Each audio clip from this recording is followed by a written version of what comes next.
Bonjour à tous. Pour ce 8e webinaire du cycle Reconnaissance des modèles socio-économiques d'intérêt général, le thème du jour est l'impact du numérique sur les modèles.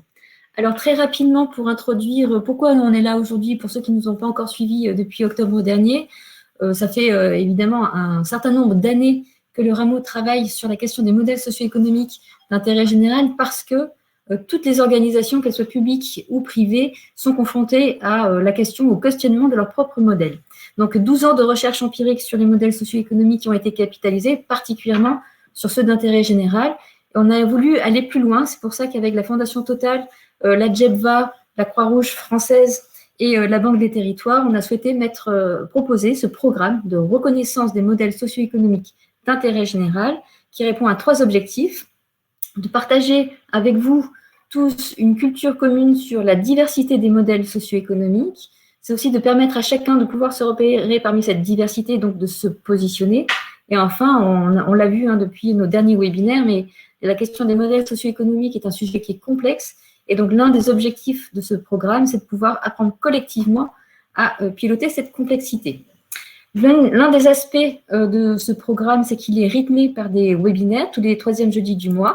Et donc, vous voyez dans le slide qui vous est affiché tous les webinaires que l'on a proposés depuis octobre dernier. Aujourd'hui, on est vraiment sur la question du numérique. Depuis l'année dernière, on a abordé différents thèmes, comprendre ce qu'est un modèle socio-économique, ensuite comment on hybride les modèles socio-économiques. Et là, depuis le mois dernier, on est sur la thématique de conduire le changement à l'œuvre, donc en l'occurrence aujourd'hui, avec la question du numérique. Alors, qu'est-ce qui va nous animer dans le cours de cette session? 3 temps. Le premier, Charles Benoît Etsy, qui va nous rappeler quels sont les enjeux de la transformation numérique et le lien avec les modèles socio-économiques. Et après, vous verrez, on aura des témoignages très, très éclairants, 6 témoignages qui vont nous permettre d'aborder les différentes facettes de cette transformation numérique. Et comme d'habitude, on finira sur finalement qu'est-ce qu'on retrouve dans ce programme et surtout aussi les prochaines dates des webinaires. Donc, sans plus attendre, Charles Benoît, je vous laisse la parole pour nous expliquer les enjeux de la transformation numérique et le lien avec les modèles socio-économiques. Merci Elodie, bonjour à tous, c'est un plaisir de vous retrouver à ce rendez-vous mensuel. Alors effectivement, la question du digital a été particulièrement mise en valeur au moment de la crise de la Covid-19 et pour ceux qui nous connaissent bien, ils savent qu'a été engagé avec le médiateur des entreprises dès mars 2020 une démarche d'anticipation de sortie de crise pour les acteurs et les actions d'intérêt général. Et dès le mois de mars 2020 a été qualifié finalement quels étaient les enjeux prioritaires pour les acteurs et les actions d'intérêt général dans la crise de Covid-19 qui nous a paralysés, j'allais dire, quasiment du jour au lendemain. 3 éléments majeurs ressortaient dès mars 2020, la question des modèles socio-économiques et de leur finalement les difficultés auxquelles allaient être confrontées les structures d'intérêt général, la question des systèmes d'information et des outils numériques, bien évidemment, qui permettaient de rendre un service qui pouvait continuer malgré la situation d'alors que l'on a connue jusqu'à presque aujourd'hui, et en tous les cas hier, où nous avons été un petit peu plus libérés, et puis la question juridique, puisque bien évidemment, dès mars 2020, les questions finalement liées au modèle et aux contraintes juridico-administratives se sont posées quasiment immédiatement aux structures d'intérêt général. Et la fois dernière, dans le mois dernier, lorsque nous avons traité de la question de l'articulation entre vision, gestion et action, nous avons notamment mis en valeur les liens entre le droit et la question du modèle socio-économique. Et ce mois-ci, eh bien évidemment, ce lien entre modèle socio-économique et numérique est là aussi tout à fait indispensable à éclairer. Alors pourquoi cela? Parce que dès que l'on parle finalement du numérique, il faut prendre en considération ces 3 dimensions, les 3 leviers d'activation de l'intérêt général que nous avions la fois dernière qualifiés aussi pour toute organisation, qu'elle soit publique et privée, que sont les questions de gestion, d'action et de vision. Et nous pouvons voir que le numérique impacte ces 3 leviers. Bien évidemment, et c'est peut-être le plus évident pour tous, les systèmes de gestion, notamment dans les outils de déploiement, bien évidemment, le numérique a permis ces 20 dernières années de pouvoir démultiplier une capacité d'action là où nous ne le pensions pas. Et sans doute, depuis un an, nous avons bien pu constater combien ces outils de gestion pouvaient être importants. Mais ce ne sont pas seulement des outils de gestion, ce sont aussi des outils d'action. Les nouvelles solutions et les nouveaux modèles socio-économiques liés aux questions numériques, bien évidemment, aussi structurent notre actualité. Et je rappelle que lorsque nous avions publié en décembre 2017 le livre blanc sur l'innovation associative, nous avions particulièrement souligné que les associations ne voyaient pas finalement d'opposition et encore moins finalement une non-articulation entre l'innovation sociétale et l'innovation technologique. Et d'ailleurs, pour 80% d'entre elles, les solutions qu'elles développaient avaient un peu des deux, bien évidemment, avec des proportions différentes. Mais donc, il n'y aurait pas finalement des innovations séparées les unes des autres. On est bien dans cette logique-là. Et j'y reviendrai, mais un projet comme Jacques7.com, qui a été un des premiers projets sur lesquels le Rameau s'est penché dans ses travaux de recherche dès 2006, était déjà à l'époque à l'incarnation même de cette articulation entre innovation sociétale et innovation numérique. Et puis, le troisième point, c'est bien évidemment les éléments structurants que le numérique impose à notre société et finalement transforme notre société, et notamment sur une question qui nous est chère dans un laboratoire de recherche sur la co-construction du bien commun, c'est sur la question du lien commun. Et il est bien évident que, là encore, l'impact du numérique ne peut pas être déconnecté de la façon dont il peut avoir des impacts extrêmement concrets sur la façon dont nous faisons société. Et en 2016, dans le livre collectif Bien commun vers la fin des arrogances, que nous avons publié avec 33 auteurs à l'occasion des 10 ans du Rameau, nous avons justement eu tout un chapitre en disant comment le numérique n'était pas simplement un outil, mais un élément extrêmement structurant, et peut-être un élément aussi structurant que ces deux autres grands piliers que sont d'une part le droit et d'autre part la finance, parce que bien évidemment le droit, la finance et le numérique sont trois des éléments, trois des outils essentiels pour construire les modes de gestion qui permettent des actions sociétales pertinentes. Nous en reparlerons tout à l'heure.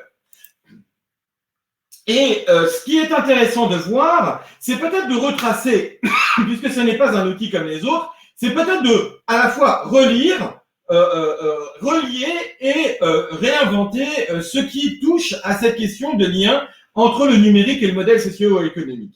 D'abord, de vous redire finalement de quel point de vue nous parlons lorsque nous évoquons ce sujet-là. Finalement, dès quasiment notre création, dès 2008, la question de la recherche empirique sur comment le numérique impacte les liens a été vraiment au cœur de nos projets. Je citais le projet Jacques7.com, on peut citer aussi Fréquence École, on peut citer de nombreux projets qui ont finalement aidé à comprendre comment, dès l'époque, je rappelle que 2008, c'est le moment où Facebook se crée, c'est le moment où les réseaux sociaux commencent à peine à émerger. Et déjà là, on voit bien que c'est un outil qui n'est pas comme les autres et qu'il va falloir en suivre réellement les avancées. Deuxième étage de la fusée, dès 2010, la question finalement de comment collectivement appréhender cette question-là se posera. Ça sera dans un premier temps le think tank Web 2.0 et associations monté avec Generali. Ça sera en 2015 la création de résolutions numériques. Ça sera ensuite le réseau des PANA. Nous aurons une présentation beaucoup plus détaillée dans un instant. Mais c'est cette co-construction. Comment, puisque cet outil n'est pas neutre, comment, puisqu'il nous aide à faire société, eh bien, finalement, nous allons pouvoir collectivement construire des réponses à la hauteur des enjeux. Et puis, dès 2015, ça sera encore une nouvelle étape dans les travaux du Rameau, puisque ça sera un moment où il sera pertinent d'investir, plus seulement finalement de comprendre, de pouvoir réfléchir ensemble, mais finalement d'investir dans cette logique-là. Alors ça sera investir du temps et des moyens, notamment d'accompagnement et de conseil. Ça sera l'accompagnement de Solidatex sur la réflexion sur le modèle socio-économique à l'époque. Ça sera bien évidemment la participation à Silver Geek, projet né en Poitou-Charentes, de la volonté collective de différents acteurs de se mobiliser pour mobiliser les jeunes au service de la fracture numérique des seniors. Ça sera bien évidemment l'émergence et l'investissement dans Yes, qui sera un des premiers outils à réfléchir comment est-ce qu'on peut mutualiser les appels à projets publics et privés pour pouvoir rendre plus lisible et visible finalement la diversité des fonds disponibles aux structures d'intérêt général. Et puis, ça sera numérique, dont Caroline reparlera tout à l'heure, qui dès 2017, finalement, va apparaître comme un élément extrêmement important, la question de la donnée la question des data et des territoires, bien évidemment, au cœur de ces travaux. Donc, c'est à la fois comment comprendre, comment co-construire ensemble, mais aussi comment y investir ensemble que cette logique a été, pendant cette décennie, observée. Alors, à quoi on peut la relier aujourd'hui? Bien évidemment, la relier à la diversité des défis du numérique, que ce soit en termes d'usage, en termes d'équipement, de formation professionnelle ou de fracture numérique. Les défis numériques sont à ampleur et à géométrie finalement qui nous dépassent. Et si on peut regarder, je n'ai pas le temps de bien évidemment commenter tous les différentes solutions qu'on voit émerger, mais finalement, si on voit que ces solutions peuvent répondre finalement à chacune de ces problématiques, il reste complètement et collectivement à pouvoir les articuler dans son ensemble. Et ça, c'est un élément majeur, c'est qu'effectivement, nous ne manquons pas de solutions, mais finalement, comment nous appréhendons cette question des défis numériques dans leur côté systémique, ça, c'est un élément complètement déterminant. On voit bien d'ailleurs que dans la question des objectifs de développement durable, dans l'ODD 17, cette question du faire alliance est absolument essentielle et que l'usage du numérique va être un élément complètement déterminant. Alors, comment relier cette logique-là à notre question du jour, c'est-à-dire les modèles socio-économiques? Eh bien, justement parce que le numérique est un élément pour pouvoir réinventer finalement des modèles qui peuvent tenir compte de la valeur de chacun des contributeurs. Et on voit bien que si on reprend les trois leviers de tout modèle socio-économique, les richesses humaines, les financements et les alliances, eh bien, quelque part, on va devoir faire reposer ces modèles socio-économiques du digital sur un trépied extrêmement important pour le rendre finalement au service du bien commun. D'abord, une capitalisation partagée, c'est-à-dire de disposer de données et d'outils qualifiés, une information fiable et sécurisée. Vous savez bien, et je n'ai pas le besoin de le détailler, que sans une information de qualité, eh bien, nous tombons dans les travers les plus sombres que le digital peut avoir, et donc encadré quelque part ou précédé par une capitalisation partagée permet finalement à ces solutions de pouvoir avoir toute leur valeur. Un exemple, l'outil de veille partagée qui a été mis en place avec le médiateur des entreprises sur finalement quels sont les besoins des différents acteurs et des programmes d'action d'urgence et de relance qui étaient lancés au moment de la crise de la Covid-19 ont été essentiels pour que chacun puisse se repérer dans sa propre capacité à contribuer à une démarche collective. De l'autre côté, si je puis dire, l'importance et le côté absolument indispensable de pouvoir s'appuyer sur des réseaux de proximité, finalement, sur cette capacité finalement à accompagner les solutions innovantes, émergentes et être au plus près des spécificités, des fragilités prioritaires des territoires et des acteurs et des actions déjà engagées. C'est toute la dynamique, notamment autour du réseau des pionniers des alliances au territoire. Petite publicité pour le webinaire que nous faisons le 27 mai sur finalement comment fonctionne un catalyseur territorial, parce que quelque part, le fait de pouvoir avoir des réseaux de proximité qui vont permettre de comprendre les spécificités du territoire vont pouvoir permettre finalement d'être en résonance dans cette logique-là. Et bien évidemment, c'est entre ces deux piliers que la question des solutions digitales pour permettre de démultiplier les formats d'appropriation deviennent extrêmement puissantes. Autrement dit, si nous associons la puissance du digital avec une capitalisation partagée qui permet de partir d'un savoir qui va permettre d'aider chacun et de pouvoir l'inscrire dans une proximité finalement de réalité et de besoins qui est au plus près, notamment des plus fragiles d'entre nous, eh bien là, nous avons effectivement un lien avec le modèle socio-économique et c'est là où le digital devient un outil, non pas, comme on peut le décrire parfois, sombre et dangereux, mais au contraire, un outil de transformation, un outil de lien commun, un outil qui nous permet réellement d'inventer l'avenir que nous souhaitons. Voilà ce qu'on voulait vous dire et donc vous voyez bien à quel point ce lien avec les modèles socio-économiques est absolument structurant et bien évidemment, un peu comme quand on parle de modèles socio-économiques, on dit que le côté financier doit être encadré entre les richesses humaines et les alliances pour pouvoir finalement avoir du sens, et bien de la même façon, la digitalisation n'a du sens qu'à partir du moment où elle sert une capitalisation partagée et où elle s'appuie sur des réseaux de proximité qui peuvent correspondre à des réalités de terrain.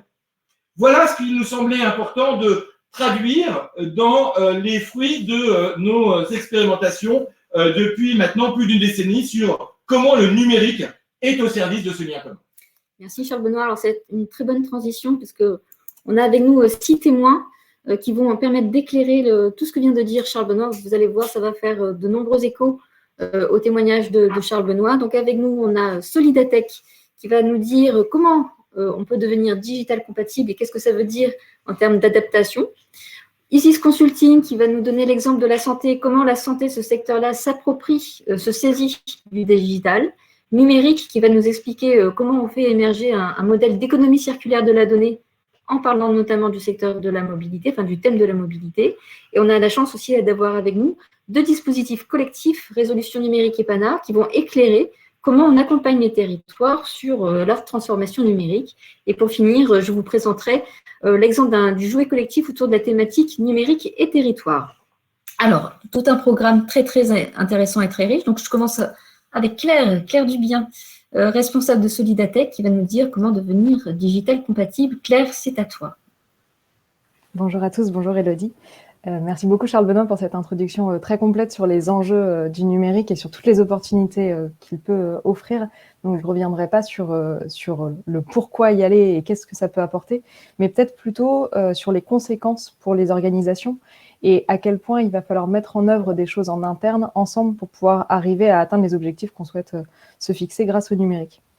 Peut-être déjà pour commencer, un petit mot sur Solidatech pour vous dire un petit peu qui on est. On est une équipe de 13 personnes à accompagner au quotidien la transformation numérique des associations. On est connu historiquement parce qu'on appartient aux ateliers du bocage, une coopérative qui fait du matériel reconditionné. Donc bien sûr, il y a du matériel reconditionné pour les associations, mais aussi des logiciels, du conseil, de la formation, et on essaye d'être vraiment sur un accompagnement le plus personnalisé possible pour aider les structures à prendre en main tous ces nouveaux outils de manière gratuite ou avec des tarifs très solidaires. Et d'ailleurs, j'en profite pour ceux que ça intéresse, on a lancé hier un appel à candidature pour des structures qui souhaiteraient mettre en place des outils numériques pour renforcer le bénévolat, de manière à pouvoir être accompagnées gratuitement pendant 6 mois pour mettre en place ces nouveaux outils. Je ferme la parenthèse sur qui nous sommes et maintenant rentrons un peu plus dans le détail de comment devenir digital compatible, même si l'idée c'est de vous partager quelques réflexions, mais je n'ai pas la science infuse, il faudra adapter ça au sein de chacune de vos structures. Mais ce qu'il faut bien comprendre, c'est que ces nouveaux outils nous obligent vraiment à repenser nos manières de travailler déjà individuellement, à réorganiser notre manière d'appréhender les choses au quotidien, mais également de façon collégiale, donc dans les équipes, comment se réorganiser pour que chacun trouve sa place dans l'utilisation de ces nouveaux outils, de monter des projets différents, avec des façons de travailler différentes avec les partenaires sur lesquels on va pouvoir construire ces nouveaux projets. Et tout cela a forcément des conséquences en termes de financement, mais aussi de recrutement pour pouvoir adapter les équipes à la gestion et l'utilisation de ces nouveaux outils. Donc déjà sur la façon de travailler individuellement et collectivement, on voit bien que le numérique change complètement l'organisation des structures. Je prends un exemple très concret. Une structure associative, par exemple, qui voudrait digitaliser la manière de gérer ses adhésions, qui est un peu le point qu'on a vu émerger largement avec la crise sanitaire, qui ne permettait plus aux adhérents de venir à l'association ou dans la structure pour renouveler son adhésion, remplir les documents, signer des chèques, etc. Beaucoup de structures ont souhaité mettre en œuvre des outils pour pouvoir automatiser tout ça. Donc on va se retrouver avec un site internet, une page pour pouvoir mettre l'ensemble de ses coordonnées, payer en ligne, et côté association, ça va vouloir dire que la personne qui initialement recueillait les bulletins d'adhésion remplissez dans un tableau ou sur un cahier qui était inscrit quand est-ce qu'il devait renouveler, qui encaissait le chèque, qui devait rentrer le chèque dans la compta avec la bonne ligne de code comptable, etc. Tout ça, ce sont des missions qui aujourd'hui sont complètement automatisables grâce à ces nouveaux outils. Résultat, il faut que les personnes s'adaptent à ces nouveaux outils et savent comment suivre toutes ces informations qui vont rentrer plus automatiquement, comment accompagner les adhérents dans l'utilisation de ces nouveaux outils qui peut être un vrai défi pour certains adhérents. Et du coup, ça peut permettre à la personne qui était en charge de la vie associative ou de la gestion des adhérents de passer plus de temps avec les adhérents à mieux comprendre ce qu'ils attendent de l'association et à mieux expliquer l'offre de l'association plutôt qu'à traiter des tâches administratives. Ça, c'est dans un monde idéal, quand l'outil a été bien choisi, bien paramétré et que tout marche parfaitement. Mais on voit bien que les missions de chacun vont donc évoluer puisque les outils vont venir prendre la place de certaines tâches qui pouvaient être chronophages et administratives. Le deuxième point, c'est sur l'organisation collégiale, c'est-à-dire quand on met en place des outils collaboratifs, ce qui est pareil a explosé avec la crise sanitaire, beaucoup de gens un tiers des structures ont dû revoir leur mode de fonctionnement en mettant en place ces outils-là pour pouvoir continuer à travailler à distance.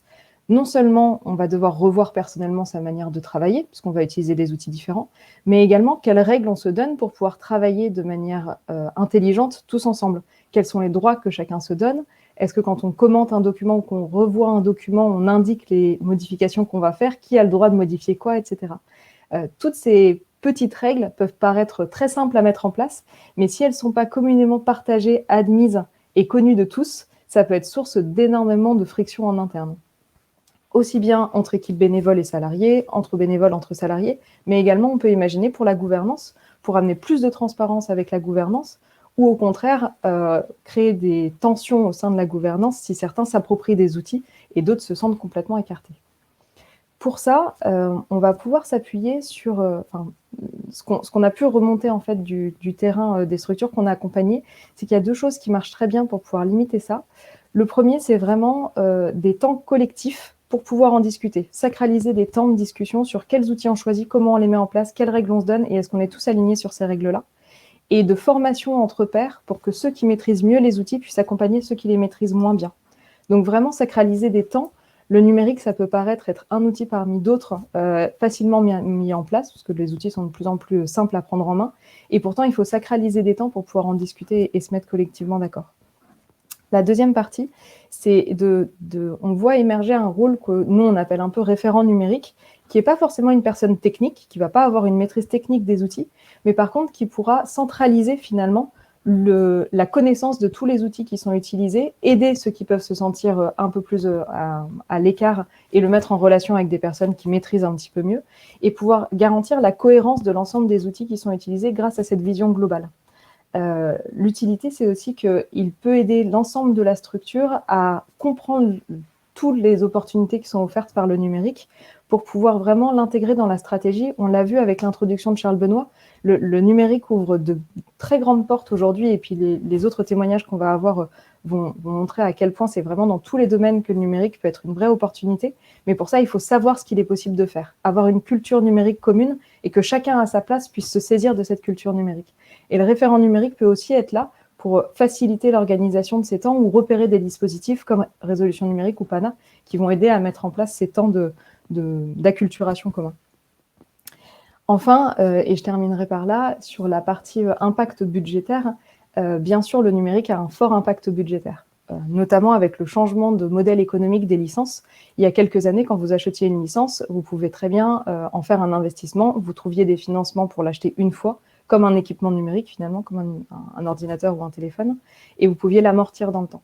Aujourd'hui, tous les modèles sont en train d'évoluer vers des modèles d'abonnement qui sont plus faciles d'accès, auxquels on accède depuis généralement son navigateur. On ouvre un compte et soit c'est gratuit, soit on a un abonnement à payer tous les mois.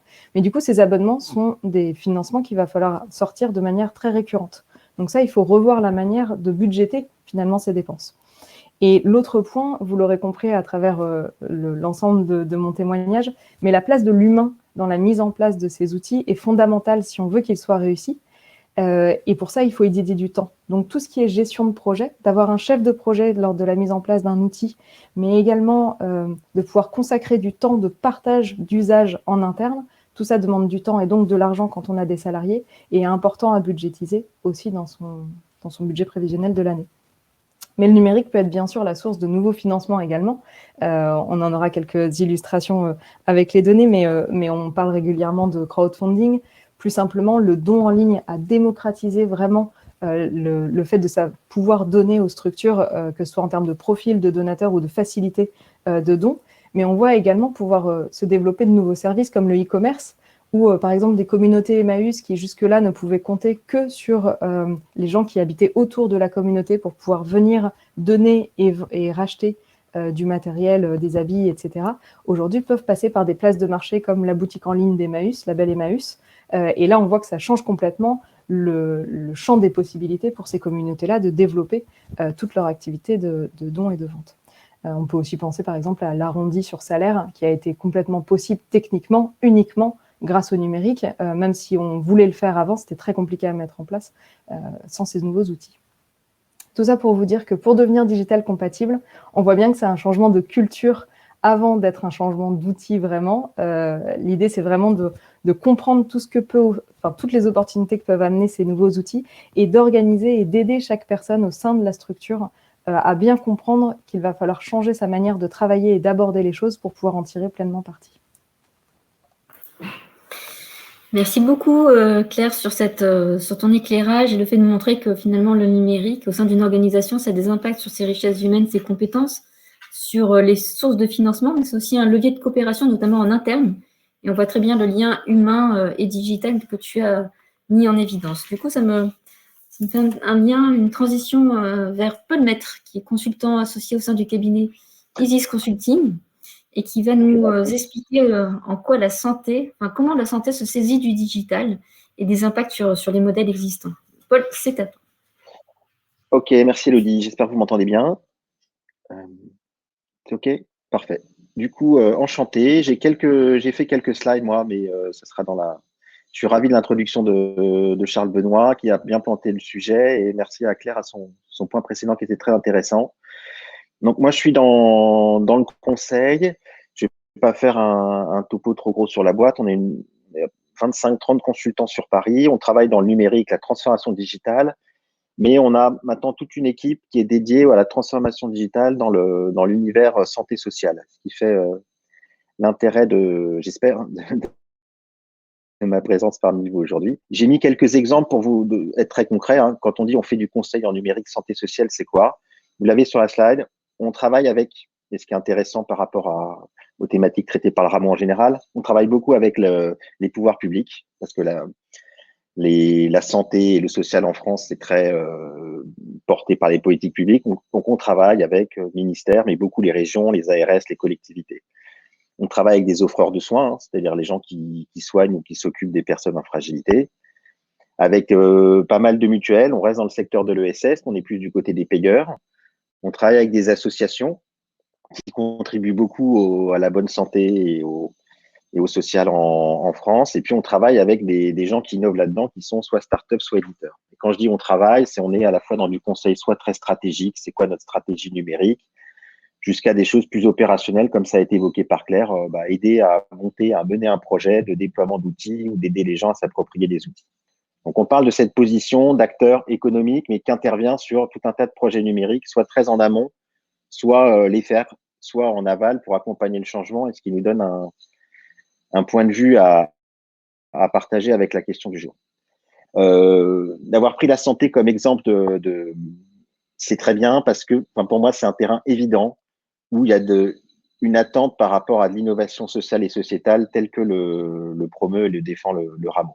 Pourquoi? Parce que la santé, c'est un intérêt commun. Enfin, il n'y a pas besoin de développer trop sur le fait que la santé, ça fait partie des biens communs. C'est un terrain de jeu intéressant parce que c'est ultra complexe. Il y a les ministères jusqu'aux médecins libéraux locaux, ça concerne toutes les familles, etc. Donc, on a de la complexité à souhait. Et c'est un secteur qui bouge beaucoup. Il y a des changements de paradigme en cours. On était très dans le curatif, on dit qu'on veut aller vers de la prévention. On a les parcours, on entend parler dans les parcours clés, on est en train d'avoir cette approche de parcours.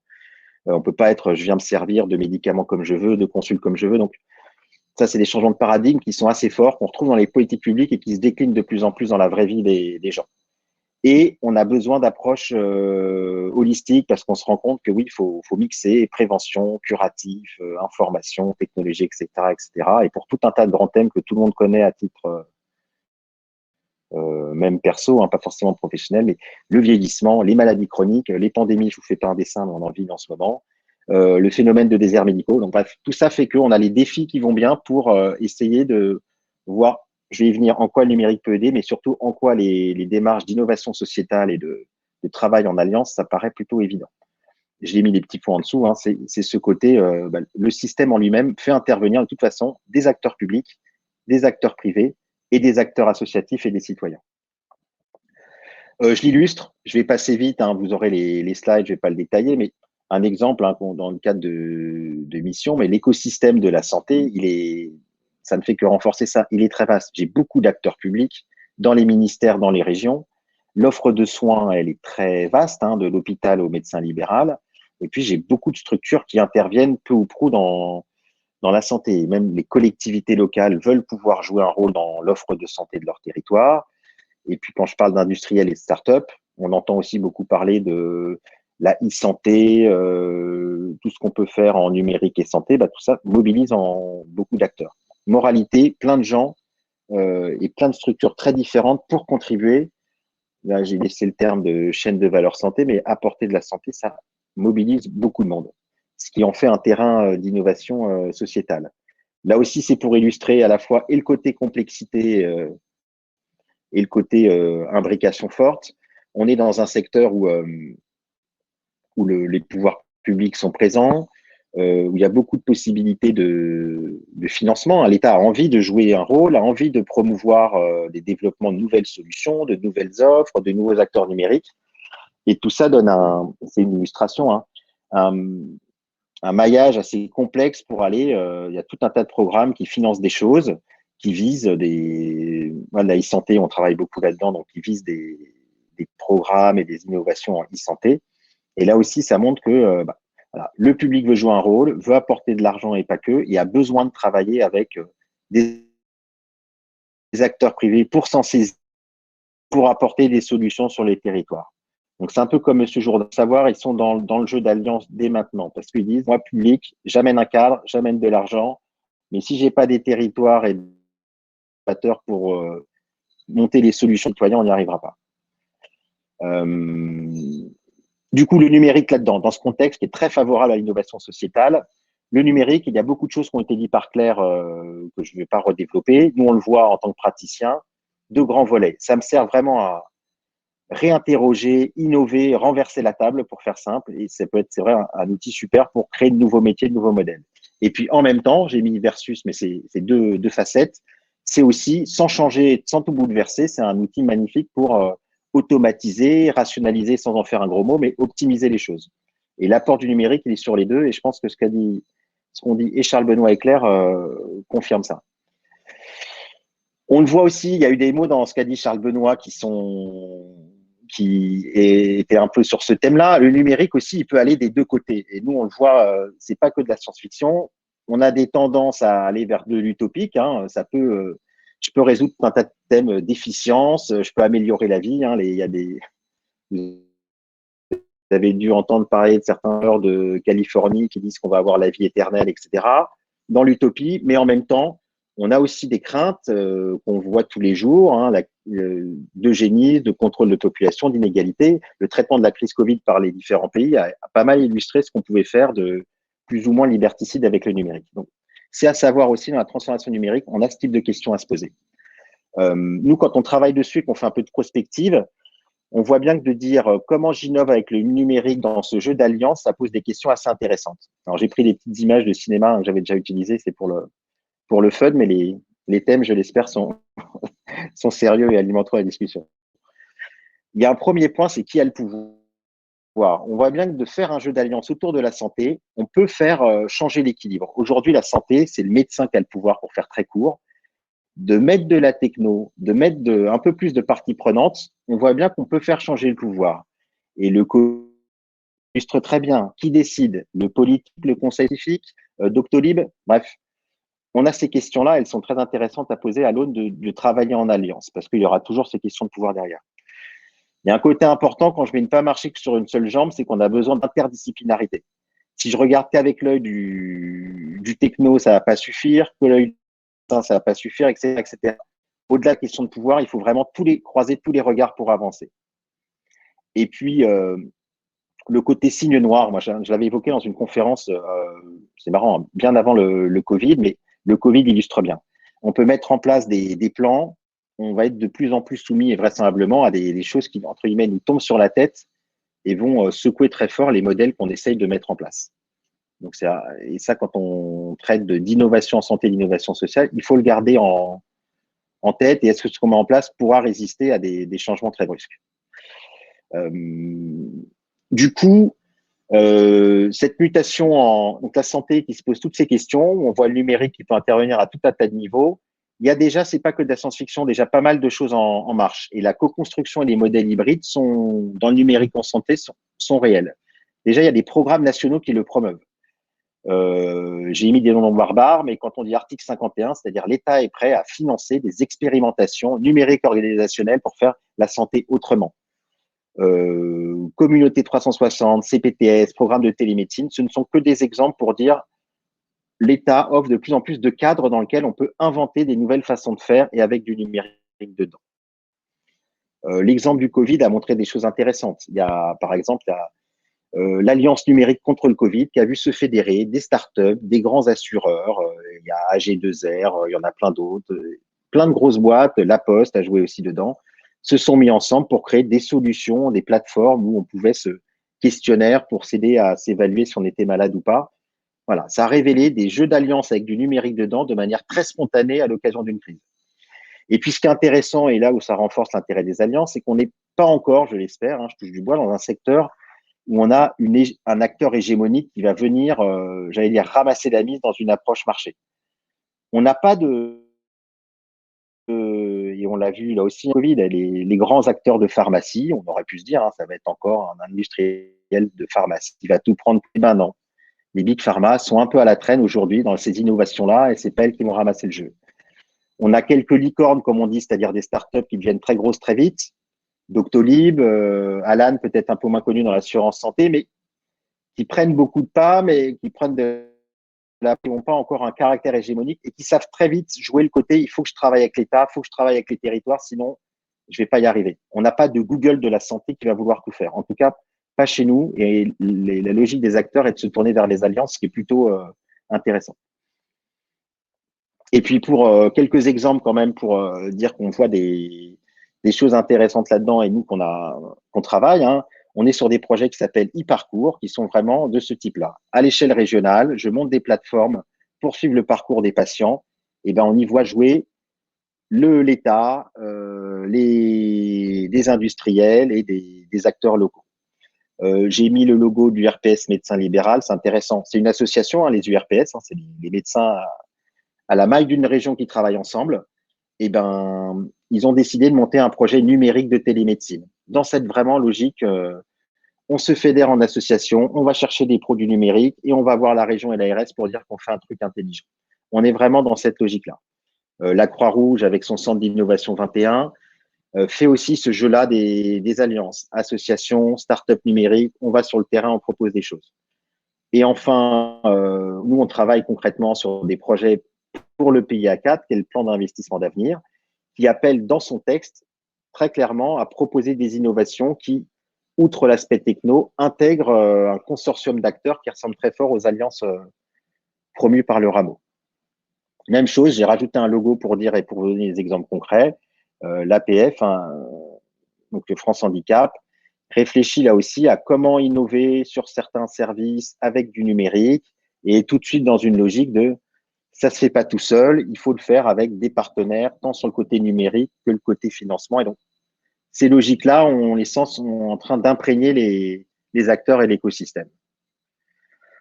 Pour conclure, j'ai parlé beaucoup de numérique, mais évidemment, et ça fera écho à ce qu'a dit Claire, toutes ces transformations-là, c'est humain et digital, pour pas dire numérique toutes les 30 secondes. Le digital, il est là pour transformer les modèles, pour faire mieux, pour massifier, pour faire plein de choses. Mais évidemment, tout seul, ça ne marche pas. Et au-delà du côté évoqué par Claire sur conduite du changement, conduite de projet, etc. Je dirais que le côté alliance et trouver les nouveaux modèles, c'est avant tout un sujet humain et il est forcément extrêmement lié à la mise en place du numérique. Et en santé, je dirais qu'on a vraiment l'illustration de, voilà, je veux faire changer le système, c'est très systémique et très global comme transformation, ça marche avec le numérique et je ne peux pas traiter l'un sans l'autre, sinon je ne vais pas très loin et on a vraiment le besoin de traiter les deux ensemble. Et voilà ce que je souhaitais partager et vous dire dans quasiment le temps imparti. Merci Paul, c'était passionnant. On pourrait développer des heures et des heures sur ce sujet. Mais du coup, quand même, il faut laisser la parole aux autres, et notamment, par exemple, à Caroline Alazard, qui est cofondatrice et présidente de Numérique, et qui, là aussi, va nous expliquer un nouveau modèle, l'économie circulaire courte, donc de la donnée, avec l'exemple de la mobilité. Caroline, Oui. c'est à toi.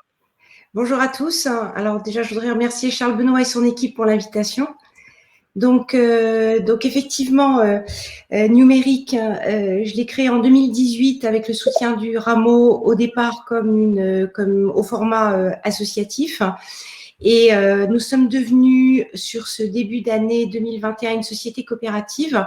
Au total, nous sommes une équipe de 8 experts pluridisciplinaires. Et notre métier, c'est d'être un conseil en stratégie de commun numérique de la donnée, avec une mission que nous nous sommes donnée de faciliter la coopération par le partage des données pour favoriser l'autonomie stratégique des acteurs socio-économiques. Alors, pour pouvoir pouvoir pratiquer ce métier, nous avons développé le modèle de l'économie circulaire de la donnée, qui est un nouveau modèle de partage et de réutilisation des données en écosystème. Ce modèle se traduit de façon opérationnelle par la coproduction d'un commun qu'on appelle de data intelligence, c'est-à-dire qu'il va croiser à la fois de la donnée et de l'algorithmie pour produire une connaissance à partir des données qui sont partagées et permettre aux différents contributeurs d'utiliser cette connaissance dans son contexte propre. Et cette économie circulaire de la donnée, elle s'appuie sur trois grands principes clés. Le premier, c'est la création de valeur en écosystème avec 2 leviers. Le premier levier, c'est la réciprocité. Je donne, je reçois. Deuxième levier, la co-expansion. C'est nous progressons, je progresse. Donc là, on est plus à l'échelle d'une création de valeur, à l'échelle de l'écosystème dont chaque contributeur peut retirer sa part. Le deuxième grand principe, c'est l'utilité.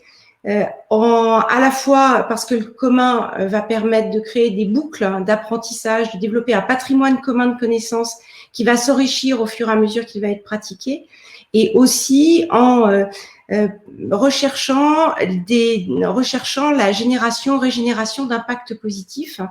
Et le troisième grand principe, c'est la co-gouvernance, c'est-à-dire permettre aux acteurs qui contribuent à ce commun de données de pouvoir définir ensemble les règles qui vont permettre de le gérer et de le piloter, et bien évidemment de choisir les moyens juridiques et techniques qui vont permettre de sécuriser les règles qui auront été prédéfinies. Alors pour pouvoir, je dirais, développer, concevoir ce commun, nous avons aussi développé une méthode circulaire. Cette méthode, elle permet de faire du co-design du commun. Alors pourquoi co-design? En fait, c'est permettre aux acteurs qui vont être autour de la table, qui se sont donné une ambition commune, qui veulent pouvoir partager de la donnée pour adresser un problème qu'aucun ne peut résoudre seul, c'est permettre à ces acteurs de définir, de co-construire le modèle organisationnel et le modèle de valorisation des données partagées. Ce qui est très, très important à ce stade, hop, les petits messages qui apparaissent. Ce qui est important et que je voudrais vous dire à ce stade, c'est que il ne s'agit pas pour nous de mettre des acteurs autour de la table et que chacun arrive en disant voilà les données dont je dispose, qu'est-ce qu'on peut faire ensemble. On n'est pas dans cette logique-là. Notre logique, c'est de dire que les relations au sein de l'écosystème sont essentielles si on veut favoriser cette coopération par la donnée. S'il n'y a pas envie de travailler ensemble, s'il n'y a pas un objectif commun, une ambition commune, c'est pas la peine, la technique ne résoudra rien. Donc, c'est vraiment par ce premier point que nous démarrons avec Circular, c'est de réunir un écosystème, d'aligner les intérêts, de permettre à cet écosystème de se donner une ambition commune, de co-construire des scénarios de cas d'usage pour ensuite travailler sur les aspects ingénierie et les aspects de valeur. Alors, nous vous avons préparé un exemple, une illustration sur les données de mobilité. C'est un sujet intéressant, aussi intéressant que la santé, parce qu'il y a énormément de données. Et on voit bien qu'aujourd'hui, le partage de la donnée de mobilité, c'est quand même quelque chose qui est encore difficile. La thématique que nous avons choisie pour cette illustration, c'est celle de l'électromobilité. Pourquoi? Parce que on voit bien le système de mobilité est en train de muter, et en même temps, si on veut atteindre les objectifs de neutralité carbone, qui passent par, je dirais, à la fois une décarbonation des énergies, mais aussi par une division assez drastique des consommations. Si on veut, je dirais, réussir ce passage à l'électromobilité, il est important que les acteurs de plusieurs écosystèmes, finalement, se mettent ensemble pour adresser ces enjeux. Donc, il y a déjà deux écosystèmes qui sont évidents, celui de la mobilité, celui de l'énergie, avec, je dirais, un enjeu collectif qui est d'accompagner le passage à une électromobilité soutenable et inclusive. Et on retrouve dans le schéma que vous voyez sur la présentation les trois piliers de la transition énergétique, la sobriété, c'est-à-dire réfléchir à nos besoins, l'efficacité, utiliser moins d'énergie et le fait de faire appel aux énergies renouvelables. Donc, si on regarde plus précisément, pour être concrète, qui intervient dans cet écosystème, et on voit que il y a énormément d'acteurs, il y a énormément de données. De toute façon, maintenant, il y a de la donnée partout. Il y a une vraie datasphère qui est en train de se constituer. Et donc, dans le domaine de l'électromobilité, on a bien sûr au centre l'utilisateur d'un véhicule électrique, mais on a tout de suite, après, on a la collectivité territoriale, parce que ces sujets d'électromobilité ne peuvent pas se traiter en dehors des territoires. Parce que chaque territoire a ses spécificités, parce qu'il y a un enjeu d'énergie renouvelable et que ces énergies renouvelables, elles doivent être dans la mesure du possible locale. Donc, tout nous ramène au territoire. Le système de mobilité doit évoluer, mais aussi en fonction de la façon dont il est organisé aujourd'hui, dont il peut se transformer compte tenu des caractéristiques locales. Donc, la collectivité est également au centre avec l'utilisateur. Et vous avez dans le premier, le cercle qui suit, les acteurs qui sont directement producteurs, je dirais, de données d'électromobilité. Et ensuite, dans le dernier cercle, tous ceux qui pourraient en fournir, tous ceux qui pourraient utiliser ces données et qui finalement peuvent être amenés à un moment ou à un autre à interagir avec les producteurs de données et avec l'utilisateur. Donc, on va retrouver des données de consommation d'électricité du véhicule particulier, que ce soit en domicile ou en borne, des données de consommation d'électricité des véhicules partagés, des transports collectifs, tout ce qui touche au flux de mobilité et au mode utilisé. Alors, le cas d'usage que nous avons choisi, on l'a appelé agrégateur personnel de consommation d'électricité véhicule. Pourquoi celui-là? Parce que dans la mobilité, il y a beaucoup de données personnelles. Donc, l'utilisateur peut jouer un rôle vraiment essentiel dans ce partage et cette réutilisation de données. Et plutôt que de lui demander de cocher une case en lui demandant si on peut utiliser ces données conformément au RGPD, c'est de véritablement le rendre acteur de cette transformation à la fois d'un système de mobilité et d'un système énergétique. Donc, sur un territoire donné, des acteurs se donnent une ambition qui est d'atteindre une électromobilité 100% énergie renouvelable avec l'objectif à terme de couvrir les besoins avec une électricité verte locale. Et le cas d'usage revient à observer, analyser à l'échelle d'un territoire qui dispose d'un plan de déplacement urbain, d'observer et d'analyser l'électromobilité pour pouvoir, d'une part, anticiper les besoins en électricité verte et aussi inciter à des usages raisonnés ou en tout cas trouver des modes de création de valeurs partagées autour de ces usages raisonnés.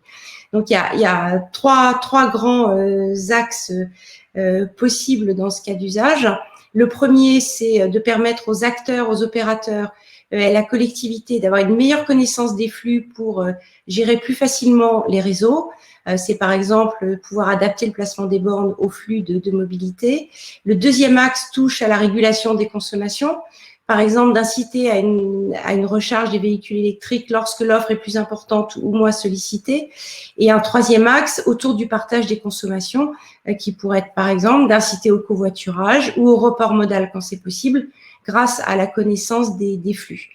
L'intérêt du commun, c'est de pouvoir développer une base. L'intérêt du commun, c'est de pouvoir développer une base de connaissances territoriales sur les usages, de coproduire, d'aller jusqu'à coproduire un service sous la forme de cet agrégateur et de pouvoir automatiser le consentement puisque derrière, il y a beaucoup de données personnelles.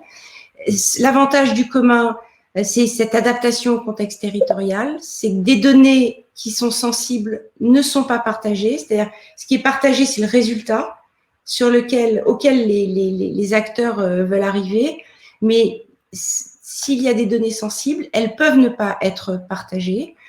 C'est un respect total de la vie privée et c'est surtout de la réciprocité. C'est-à-dire de permettre à chaque acteur qui va contribuer à ce commun de pouvoir récupérer sa part de valeur. Et là, la réciprocité qui est évidente, c'est d'avoir accès à une base de connaissances que chacun pourra réutiliser dans son contexte propre pour améliorer ses produits et services, pour développer, pourquoi pas, de nouvelles alliances ou pour trouver de nouveaux terrains d'innovation. Et la co-expansion, c'est l'autre couche de valeur. Il s'agit de trouver collectivement le chemin d'une électromobilité soutenable. Donc, il faut développer l'électromobilité, donc il faut développer ce marché. Mais en même temps, il faut trouver le chemin d'une électromobilité à la fois soutenable et inclusive dans un environnement de plus en plus contraint. Donc, pour conclure, je vous dirais que cette question du partage des données nous paraît vraiment essentielle pour adresser les enjeux qui sont devant nous et les adresser en responsabilité. C'est vrai que aujourd'hui, il y a un paradigme qui existe qui est de dire je dois accumuler de la donnée, je dois en avoir de plus en plus pour pouvoir créer de la valeur. Nous pensons que ce paradigme-là, il faut passer à un autre paradigme qui est celui du partage de la donnée, de la coopération par la donnée, mais que la coopération ne se décrète pas, hein, et je pense que le Rameau est bien placé pour le savoir, et que cette coopération, elle doit être accompagnée. Voilà, et c'est le sens de l'action que nous menons. Voilà, j'espère ne pas avoir été trop longue. Merci Caroline, c'était très très riche et très intéressant, et j'imagine que on a pris le cas d'usage de la mobilité, mais ça pourrait se décliner sur d'autres thématiques tout aussi complexes et passionnantes. Tout à fait. On a mis d'ailleurs, pour ceux qui veulent aller plus loin, ton contact.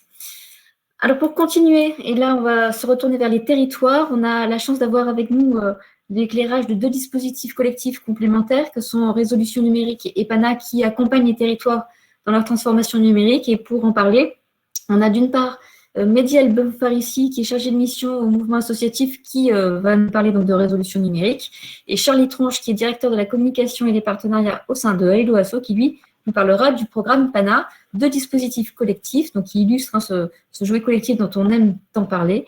Et pour commencer, je laisse la parole à Mehdi, qui va présenter le collectif Résolution numérique et ce qui est fait. Mehdi, c'est à vous.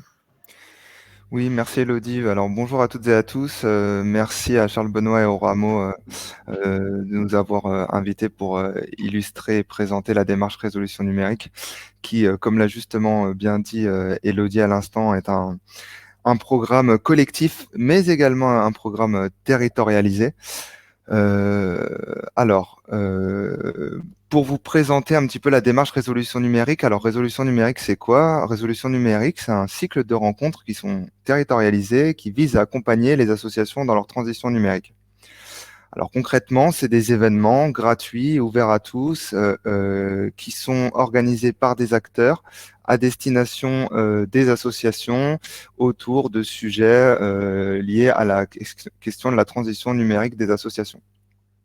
Donc, c'est des événements qui allient à la fois conférences, débats, ateliers pratiques et des temps d'échange. Donc, on a à la fois cet aspect de réflexion, analyse de l'état des lieux, etc., via l'aspect conférence, débat, etc., et un aspect plus outillage via des ateliers pratiques sur plusieurs thématiques, que ce soit la communication digitale, le financement participatif, etc., etc.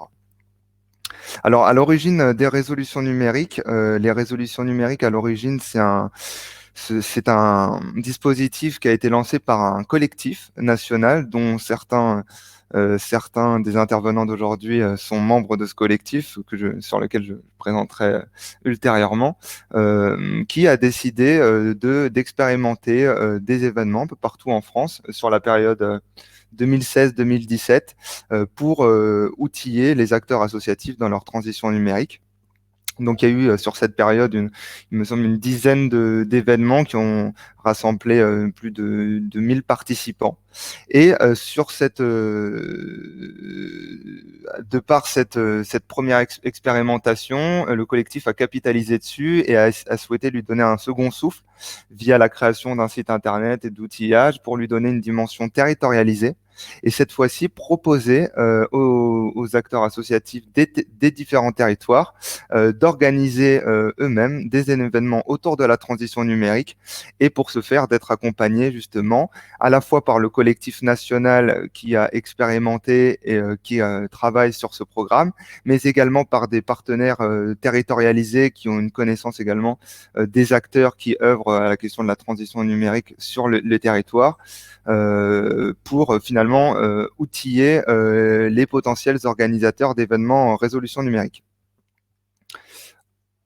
Alors là, vous le voyez, hein, il y a les membres du collectif. Donc, bien sûr, on a à la fois des acteurs experts du numérique comme Helloasso, Solidatech, AssoConnect, OneArt, et également les réseaux associatifs comme ou en tout cas des structures qui travaillent sur le fait associatif et sur les questions du numérique, comme le Rameau, la Fonda, le mouvement associatif et AnimaFac, entre autres.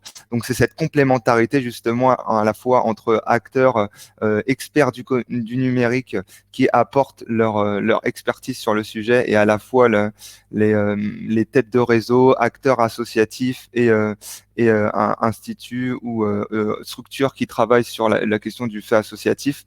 Cette complémentarité justement là vise à fournir une expertise justement aux organisateurs sur les besoins identifiés des acteurs associatifs en matière de transition numérique et les réponses à y associer.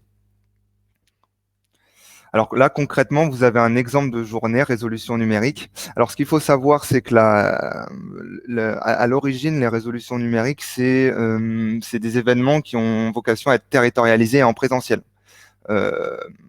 Suite à la crise sanitaire, le collectif en a profité aussi pour réfléchir à la question finalement digitaliser ce type d'événement, mais également d'être en capacité d'outiller et d'accompagner les acteurs qui souhaitent mettre en œuvre ces événements sur leur territoire, de pouvoir les digitaliser. Donc là, vous avez un exemple de journée en présentiel qui a été organisée par justement Lorraine Mouvement Associatif. Donc on voit bien qu'il y a à la fois l'aspect réflexion avec la table ronde où on a eu des intervenants comme Solidatech qui a présenté l'étude qui est menée avec Recherche et Solidarité sur la place du numérique dans le projet associatif.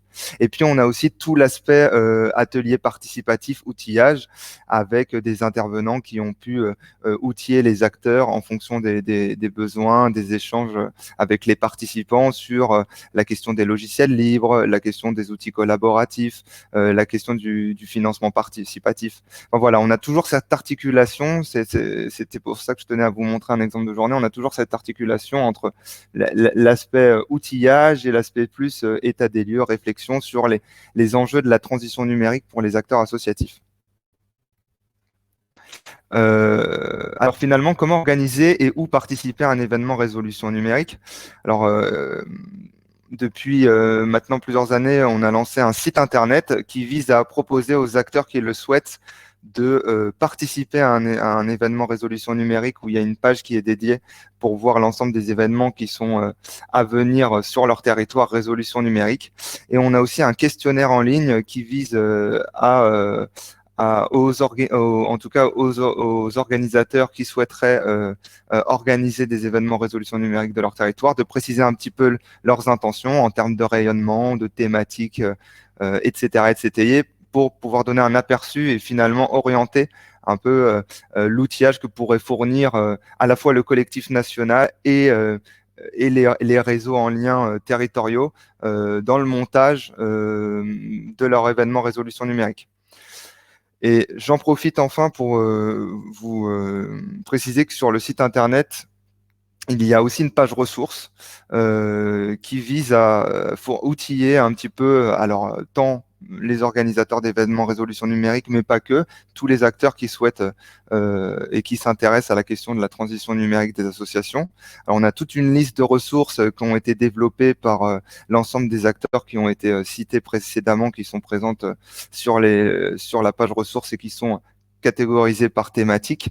Mais on a aussi élaboré un kit organisateur qui visait justement à répondre à l'organisation d'événements en distanciel, où dedans, l'idée, c'est de donner des astuces, de l'outillage pour accompagner les organisateurs dans le montage d'événements sur la question de la transition numérique et aussi sur la question du distanciel, fournir des clés de lecture, en tout cas de l'outillage pour le choix des outils, etc., etc. Donc voilà, vous pouvez retrouver tout ça sur le site internet Résolution Numérique qui n'est pas affiché sur le site, mais qu'on vous transmettra, j'imagine, à Elodie ultérieurement par mail. Voilà. Merci à tous. Tout à fait. Merci Mehdi. Puis dans le chat, Mehdi, s'il y a des dates qui sont prévues dans les territoires, n'hésitez pas à les proposer, enfin en tout cas à en informer nos participants. Et du coup, je vois Charlie qui apparaît. Charlie qui apparaît, qui va nous parler du programme PANA, et qui est aussi un programme qui est très complémentaire à celui de résolution numérique et qui a pour vocation d'accompagner les territoires. Charlie. Absolument. Est-ce que vous m'entendez bien? Très bien. Oui, très bien, super. Bonjour tout le monde. Merci, merci beaucoup au Rameau de l'invitation à pouvoir vous parler du programme PANA. Je suis très content. Peut-être un petit mot pour vous expliquer un petit peu la démarche du programme pour ceux qui connaissent pas. Donc, moi, je travaille chez Hello Asso. Hello Asso, c'est une plateforme qui en fait permet aux associations de gagner pas mal de temps dans l'organisation de leurs activités, en notamment recevant des paiements via Internet. On a un peu plus de 10 ans et on fédère aujourd'hui, il y a à peu près 150 000 associations qu'on accompagne de tous horizons confondus, associations françaises, avec nos outils qui sont intégralement gratuits. Et en fait, au fur et à mesure de notre cheminement depuis quelques années, on s'apercevait d'une chose, c'est que il suffit pas de donner un outil numérique à une association pour qu'elle s'en saisisse. Il faut qu'elle puisse un peu comprendre la philosophie de comment marche le web. Et donc, en fait, on avait régulièrement des questions d'associations qui parlaient de nos outils, mais qui se posaient la question en fait de comment je communique sur Internet, comment je mobilise des soutiens, etc., etc. Et donc, on a assez rapidement, dans le développement de Hello Asso, eu en tête cette question d'accompagnement. Et donc, c'est pour ça qu'on a très naturellement contribué à la démarche qu'avait impulsé et qui continue d'impulser le mouvement associatif sur résolution numérique pour vraiment accompagner les associations dans cette transformation numérique, dans le fait de leur transmettre ces bonnes pratiques. Et on s'est dit, qu'est-ce qu'on peut faire de plus ? Est-ce qu'il n'y a pas un étage supplémentaire à rajouter à la fusée? Et en fait, nous, on conversait beaucoup avec des acteurs locaux qui sont les têtes de réseau locales.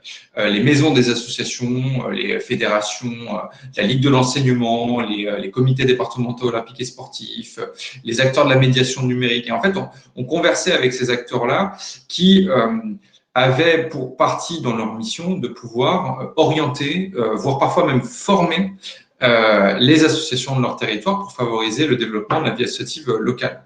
Et en fait, on a, avec le mouvement Asso et la Fonda notamment, réfléchi à qu'est-ce qu'on pouvait apporter à cet écosystème d'accompagnement local-là.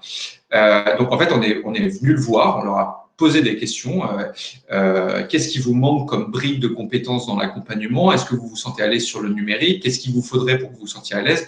Et en fait, assez naturellement, les résultats ont montré que autant ces acteurs-là locaux couvrent un périmètre de compétences et de sujets très, très importants dans l'accompagnement, voire la formation qu'ils réalisent, autant le numérique n'était pas forcément quelque chose de convenablement traité, faute de compétences. Et on s'est dit, là, il y a forcément quelque chose à faire pour un petit peu essaimer le savoir-faire. Et donc, on a fait un pari. Alors, on ne se l'est pas dit comme ça tout de suite, mais c'est un peu la philosophie, c'était de dire très bien, on veut que dans quelques années, une association locale, peu importe là où elle habite, elle puisse trouver un professionnel de l'accompagnement associatif à moins de 20-30 km de chez elle qui maîtrise les sujets numériques et qu'elle peut aller voir. Pour faire en sorte que cette association-là, elle appelle non pas Hello Asso, non pas une plateforme qui a un service et quand il est payant, qui a quelque chose à lui vendre, mais qu'elle puisse vraiment appeler une tête de réseau locale, professionnelle de l'accompagnement associatif. Et donc, en fait, c'est sur cette ambition-là qu'est né le programme PANA, qui est effectivement un programme collectif qui aujourd'hui réunit une dizaine d'organisations, dont le Rameau, dont Solidatech, Animafac, l'Avise, les services de la JEPVA, la Mednum. Donc, il y a vraiment un panel, le RNMA, un panel assez large, aussi bien de professionnels de l'accompagnement que de grands réseaux représentatifs du monde associatif, que d'experts numériques comme Solidatech ou Hello Asso ou Home, OneArt peuvent l'être. Et donc, en fait, l'idée, c'est de pouvoir faire dialoguer ces deux mondes-là qui se connaissent très bien, mais qui, du coup, moi, je suis très sensible au mot que porte le Rameau de jouer et de faire collectif et de pouvoir se dire qu'est-ce qu'on peut apporter en complément de la démarche de résolution numérique qui s'adresse à 1,5 million d'assos, qu'est-ce qu'on peut apporter à environ 5000 accompagnateurs territoriaux comme plus-value. Et donc là se base le programme PANA, qui est en gros une sorte de mini-programme c'est un programme de sensibilisation. Je fais attention aux mots que j'emploie parce que c'est pas un programme de formation à proprement parler, puisque c'est pas un organisme de formation, mais l'idée c'est de pouvoir organiser en physique, lorsque cela est permis par les contraintes sanitaires, des journées de montée en compétences départementales qui réunissent entre 10 et 15 acteurs, qui vont construire avec leur référent territorial le programme. Donc, en fait, c'est assez riche parce qu'il y a des programmes de montée en compétences sur des régions, je pense à la Nièvre, qui étaient vraiment très basiques, si j'ose dire, en matière d'acculturation numérique. Et c'était vraiment comment on utilise les réseaux sociaux, qu'est-ce qu'un réseau social. Et il va y avoir des journées de montée en compétences dans d'autres départements où là, on va être sur des problématiques beaucoup plus techniques. Qu'est-ce que le RGPD? Qu'est-ce que j'ai le droit de faire, pas le droit de faire? Qu'est-ce que je peux conseiller aux associations? Et en fait, l'idée, c'est de pouvoir sensibiliser les acteurs d'accompagnement locaux à ces questions-là. Donc, pas de les former, c'est pas faire des professionnels du numérique, mais de les mettre dans les dispositions où demain, ils ont une association qui vient les voir pour leur poser la question comment je peux communiquer avec les réseaux sociaux, qu'est-ce que le RGPD? Ils ont une grille de lecture qui leur permet d'avoir un premier niveau d'accompagnement auprès de ces associations-là. Et une fois que la journée de montée en compétences est terminée, l'idée, c'est de faire réseau. Et donc, de proposer à ces acteurs-là de dire est-ce que vous souhaitez, oui ou non, rejoindre la communauté des points d'appui au numérique associatif, les fameux PANA. Si oui, on vous indexe sur une cartographie qui permet aux associations de votre territoire de vous trouver, de voir sur quelles compétences vous pouvez les accompagner, les orienter, les informer. Est-ce que c'est collectif? Est-ce que c'est individuel? Et du coup, de vous contacter. Et si oui, vous rejoignez une communauté où tous les mois, on vous envoie une fiche pratique, du contenu sur de nouvelles thématiques. Là, typiquement, depuis un an, une grosse année sur les thématiques de comment j'anime, comment je fais de la gouvernance en distanciel, comment j'anime mes communautés via le web, quels outils pour faire des visios, etc., etc.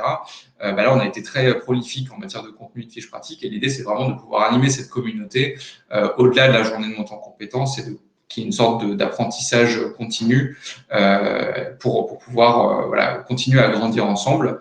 Et ça, c'est un programme du coup qui a effectivement une vision territoriale, puisque et le ASSO, nous, la manière dont on intervient, c'est aussi en ayant une équipe salariée, une équipe territoire en fait qui est géolocale, qui est l'une des chevilles ouvrières pour pouvoir déployer le programme et animer les différents réseaux. Et c'est un programme qui jusqu'à présent a été beaucoup piloté par, on va dire, un comité de pilotage national avec les membres que je vous ai évoqués. Et là, l'ambition qu'on se fixe, c'est de aussi pouvoir essaimer les instances de gouvernance du programme en impliquant beaucoup plus les acteurs territoriaux dans les orientations un peu stratégiques qu'on prend. Et donc là-dessus, c'est en train de prendre, et c'est, comme je vous le disais, une bonne articulation, je trouve, entre la démarche de résolution numérique et simplement un autre niveau en termes de typologie d'acteurs. Et je ne l'ai pas dit, pardon, c'est un programme qui est évidemment intégralement gratuit, où il n'y a rien à payer, et puis c'est vraiment un peu de l'open source de connaissances, quoi. Merci Charlie, c'est très intéressant. Peut-être dans le chat, vous pourrez peut-être mettre, parce qu'il existe un site internet, donc pour que tout le monde ait la vision de cette fameuse communauté présente dans les territoires, ce serait peut-être bien que du coup vous puissiez mettre dans le chat le lien pour que tout le monde y ait accès. Donc ça nous permet de continuer ces différentes présentations et terminer notamment sur une expérimentation que le Rameau notamment souhaite mener sur le thème de numérique et territoire, qui est issu finalement de ce dont parlait tout à l'heure Charles Benoît, de la démarche d'anticipation de sortie de crise que le Rameau et la médiation des numériques, la médiation des entreprises, pardon, décidément numérique, la médiation des entreprises, on a lancé ça au printemps dernier, ce qui nous a permis dans cette démarche de pouvoir créer et mettre en place des espaces de dialogue entre les acteurs d'ingénierie nationale et territoire, mais aussi entre investisseurs sociétaux. Et c'est de ces espaces de dialogue qu'est née la volonté d'activer une expérimentation qu'on appelle numérique et territoire. Alors pourquoi ? En fait, il y a deux choses. D'abord, le fait de dire, et je pense que ceux qui nous suivent l'ont bien compris, c'est qu'il y a une attente forte des parties prenantes à ce qu'on joue collectif, c'est-à-dire qu'il y ait des alliances multi-acteurs qui se développent pour répondre aux enjeux auxquels on est confronté. On rappelle dans ce schéma de gauche les différents chiffres qu'on a pu publier l'année dernière, 80% des citoyens, 92% des maires et 84% des chefs d'entreprise qui confirment cette volonté de jouer collectif. Et face à cette attente forte, il y a quand même des leviers qui nous permettent d'accélérer ces alliances. Le droit d'une part, on a eu la proposition de loi sur le droit d'alliance d'intérêt général qui a été déposé en février, qui a un premier levier d'accélération, parce que ça va donner un cadre de protection, de sécurisation des acteurs qui sont impliqués. Il y a aussi le levier financier, comment on finance et on donne les moyens à ces alliances de se démultiplier. Et là, c'est le fonds ODD 17, qui est un fonds co-créé avec la Fondation Total. Et puis, il y a bien sûr la question du numérique, et on en a vu tout le long le pourquoi ce numérique est un levier d'accélération. Donc, le numérique, c'est vraiment l'un des leviers qui va nous permettre d'accélérer les coopérations et les alliances multi-acteurs. Alors, évidemment, une fois qu'on a dit ça, il y a quand même un certain nombre de questions qui se posent, et tous nos intervenants sont venus finalement poser une première brique, un premier éclairage à ces enjeux. On a vu que le numérique, ça a été un levier stratégique qui s'est accéléré avec la crise de l'année dernière, même si il reste quand même plusieurs millions de Français qui sont encore en fracture numérique, et on voit que les dispositifs de déploiement de ces solutions sont encore pas complètement à 100% opérationnels. Donc l'une des questions qui se pose, ça va être de comment on accélère la couverture de ces besoins et comment finalement on optimise tous les moyens qu'on va pouvoir mettre à disposition pour déployer. Le deuxième point, c'est qu'on a vu, on regarde des exemples de la santé, de la mobilité notamment, que le numérique peut être source d'innovation sectorielle mais également territoriale. Et les deux questions se posent par rapport à ça, c'est comment, à partir des expériences de transformation qui se sont avérées réussies, comment on va pouvoir capitaliser pour permettre à d'autres de s'en emparer, également de pouvoir irriguer. Et deuxième sous-question, c'est finalement de se dire, mais à partir de toutes ces innovations, comment on construit de nouveaux modèles d'accès et d'usage des données.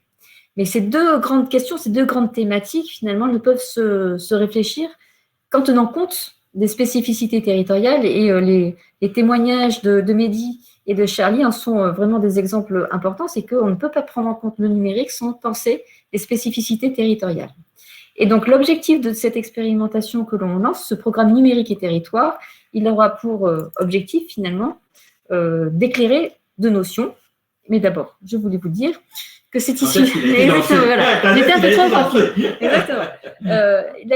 J'en ai parlé. Il a été lancé dans le cadre de la démarche d'anticipation de sortie de crise, hein, donc notamment l'espace de dialogue qu'on a créé entre investisseurs sociétaux qui s'est réuni plusieurs fois courant 2020. Et au bout de 4 sessions, on s'est dit, mais finalement, comment aller plus loin? Il y a une volonté collective de ces investisseurs de se dire, mais on veut avoir un terrain d'expérimentation ensemble, de se dire ensemble comment on va traiter un sujet. Et il se trouve que le numérique est sorti tout de suite comme l'un des enjeux majeurs qui est également l'un des points clés des investisseurs, tout en se disant, mais on ne peut pas penser le numérique sans penser le territoire, et ça fait le lien avec tout ce qu'on a vu précédemment et les 3 enjeux que je viens d'expliquer. Et donc, pour conclure, cette expérimentation, elle aura bien comme objectif d'éclairer 2 thématiques, 2 notions qui sont complémentaires, à la fois le numérique, et Charles Benoît en parlait tout à l'heure, c'est que le numérique, c'est un sujet qui est multidimensionnel, la fracture numérique, l'usage, les équipements et toute la question du développement des compétences, mais qui ne se comprend qu'au regard des différents échelons territoriaux, qu'ils soient nationaux, régionaux, locaux. Et cette articulation entre numérique et territoire qui nous semble extrêmement d'abord complémentaire et source d'accélération des alliances en territoire notamment, mais également plus globalement. Donc le programme numérique et territoire, ça va vraiment avoir pour objectif d'éclairer ces 2 sujets avec des modalités d'action qui seront très complémentaires, des expérimentations, une étude et bien sûr toujours des espaces de dialogue entre nous. Voilà ce que l'on voulait vous dire aujourd'hui sur le numérique, l'impact du numérique sur les modèles. Et je ne sais pas s'il y a des questions, mais en attendant les questions, peut-être de se dire finalement le programme, qu'est-ce qu'on y retrouve et les prochaines dates. Charles Benoît, comme ça, s'il y a d'autres questions qui apparaissent, on pourra les traiter à la fin.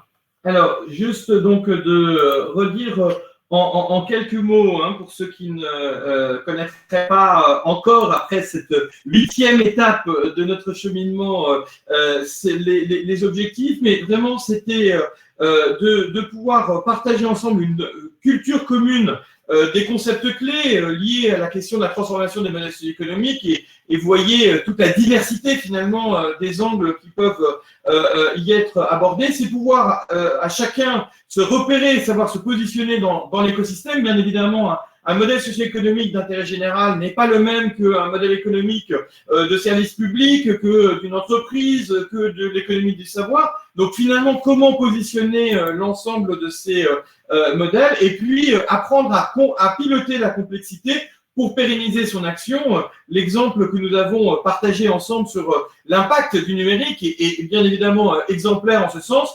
Eh bien, comment est-ce qu'on apprend à piloter cette complexité? J'insiste souvent sur ce sujet-là. Il ne faut pas faire croire aux gens que les choses sont simples parce qu'ils ne sont pas naïfs. Il faut au contraire leur montrer qu'on peut apprendre collectivement à piloter cette complexité et que quelque part, eh bien, il y a une forme de compagnonnage qui peut être engagé pour pouvoir le faire. Pour pouvoir piloter tout cela, donc depuis octobre dernier, nous avons mis en place ce programme reconnaissance des modèles socio-économiques d'intérêt général autour de ce cycle, donc tous les 3e jeudis du mois qui, en 12 étapes, éclaire la diversité des sujets. Nous avons bien évidemment une information régulière et diversifiée, notamment avec nos amis d'ISBL sur lequel tous les mois dans la newsletter d'ISBL, vous retrouvez finalement les principales conclusions qui ont été faites. Vous avez aussi le dossier annuel des juristes associations qui sera publié comme chaque année depuis 2013, mi-juillet, à la date du 15 juillet, et qui traitera particulièrement de tout ce que nous aurons collectivement appris de ce cycle annuel. Bien évidemment, un élément très important sur comment transmettre ce savoir-faire d'accompagnement sur les modèles socio-économiques en partenariat avec la GEPVA, l'AVIS, l'ADASI, les mondes du conseil, pour pouvoir justement savoir comment est-ce qu'on s'approprie cette diversité de questions liées à la question des modèles socio-économiques. L'accélération de la recherche académique, et ça c'est avec nos amis de l'Institut du monde associatif que nous avons finalement cette capacité d'avancer. Le FONGEP avait fait aussi un travail remarquable sur ce sujet-là, qui est continué justement dans le cadre du nouveau groupe de travail modèle socio-économique et valeurs de l'IMA. Et puis, une montée en compétences des personnes et des organisations. Nous avons notamment actuellement des sessions qui sont co-construites avec l'Association française des fundraisers, l'AFF, pour justement permettre à la fois aux personnes, fundraisers, grand makers, mais aussi aux organisations qui veulent se former aux spécificités des modèles socio-économiques d'intérêt général, et bien d'expérimenter ça. Les 2 sessions pilotes se déroulent très très bien. Ça fait maintenant 18 mois que nous travaillons sur ce programme et il sera disponible à tous dès la rentrée prochaine. Voilà, vraiment une logique globale pour pouvoir se dire, mais comment on valorise ensemble cette question des modèles socio-économiques d'intérêt général. Donc, vous pouvez retrouver bien sûr tous les outils pour connaître le programme, se repérer avec de nombreux outils pour ceux qui suivent notre actualité. Le mois dernier, on avait sorti notamment un parcours ad hoc, alors qui n'est pas le capitaine ad hoc, mais autour d'un autodiagnostic des données, des outils et des compétences liées à cette spécificité des modèles économiques. Et puis, bien évidemment, toute une diversité d'outils que vous retrouvez tout en open source sur le sujet. Voilà, c'était vraiment pour nous très important de pouvoir mettre en valeur ces différents aspects des modèles socio-économiques. Et comme le disait Élodie en introduction, de commencer par bien prendre le temps de comprendre ces modèles socio-économiques par le prisme du territoire, par le prisme de la compétence. Chacun d'entre nous est concerné par le sujet-là. Et puis par l'accompagnement finalement des organisations à la transformation de leur modèle. Ça, c'est tout ce qui a été les 3 premiers cycles de l'année dernière. On a eu en début d'année vraiment cette hybridation des modèles socio-économiques. Qu'est-ce que ça veut dire dans la diversité des richesses humaines? Qu'est-ce que ça veut dire dans la diversité des leviers financiers? Qu'est-ce que ça veut dire dans la diversité des éléments stratégiques? Je vous invite vraiment à revoir ces différents webinaires extrêmement riches avec des témoignages aussi forts que ceux que nous avons eus aujourd'hui sur chacun des sujets concernés.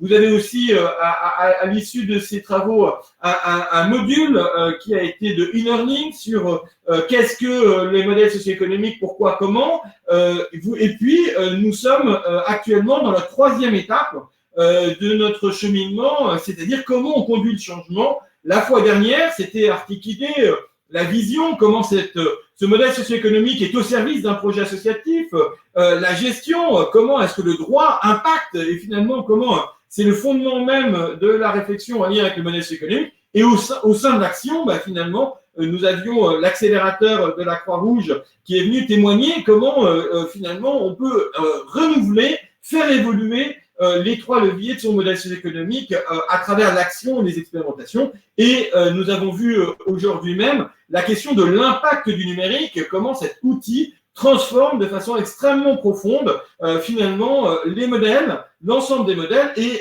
finalement peut devenir un levier de transformation de son modèle socio-économique à partir du moment où il est dans les dynamiques que nous avons parcourues ensemble.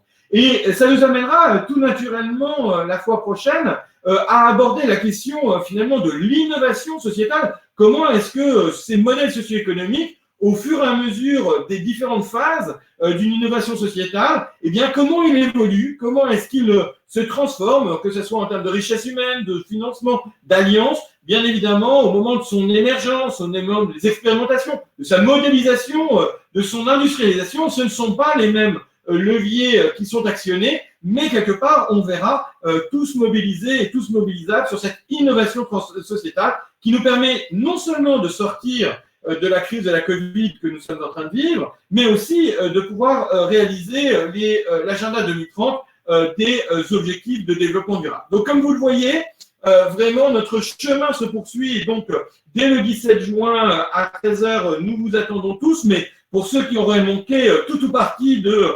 ce webinaire, bien évidemment, comme toujours, il est en replay grâce à Amélie Fourmi qui, derrière nos travaux, fait tout le nécessaire pour tout de suite rendre disponibles les choses.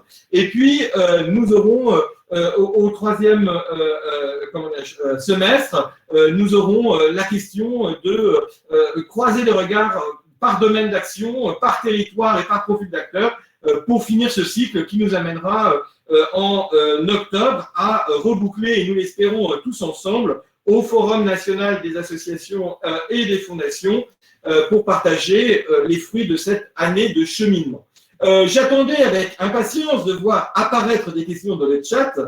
Comme elles n'apparaissent pas et une fois n'est pas coutume, on vous propose de gagner 6 minutes sur notre agenda de la journée. Je vous préviens, ils seront au crédit du prochain webinaire, bien évidemment, puisque nous vous faisons gagner 6 minutes. Et vous voyez que nous sommes au cœur de l'impact du numérique, parce que c'est sans doute grâce au numérique que nous avons été aussi efficaces. En tous les cas, merci infiniment à nos intervenants qui ont été à la fois non seulement remarquables individuellement, mais il y avait un fil conducteur entre leurs témoignages qui était vraiment passionnant. Je pense que vous l'avez tous remarqué et tous vu, et je pense que vous avez surtout tous vu que chacun, finalement, à sa place, avec sa capacité à pouvoir transformer un petit bout du sujet, eh bien, nous donne l'espoir dans notre capacité à vraiment pouvoir transformer le bien commun et surtout à recréer une vraie dynamique de confiance dans notre lien commun, parce que telle est la façon de pouvoir changer le monde. Je vous remercie beaucoup. Merci encore à nos intervenants. À très bientôt pour la suite de nos événements. Et nous sommes très intéressés, bien évidemment, pardon. Je ne sais pas si on est très intéressant, mais en tout cas, on est très intéressés par votre retour. Voilà. Et donc, n'hésitez pas à nous faire vos retours. Et dernière petite anecdote, puisque nous sommes le 20 mai et que pour nous, le 20 mai était une date un peu importante. Pour ceux qui sont intéressés, vous verrez dans le Care News d'aujourd'hui que nous venons de publier, suite à la mission ministérielle, une note sur maintenant comment on peut valoriser ce jouet collectif, parce qu'il ne s'agit pas simplement de le reconnaître, de voir qu'il est déjà présent, encore faut-il qu'on lui donne de la valeur, et c'était pour nous important à quelques semaines de fêter nos 15 ans, que de partager notre conviction sur le fait que vraiment nous avons besoin de tout le monde pour valoriser ce jouet collectif, et on compte sur vous, et vous pouvez compter sur nous. À très bientôt pour poursuivre les aventures. Et merci encore à nos intervenants. C'était vraiment passionnant. Merci à vous. Merci à tous. Très bonne journée, puis très bonne fin de semaine. À très bientôt.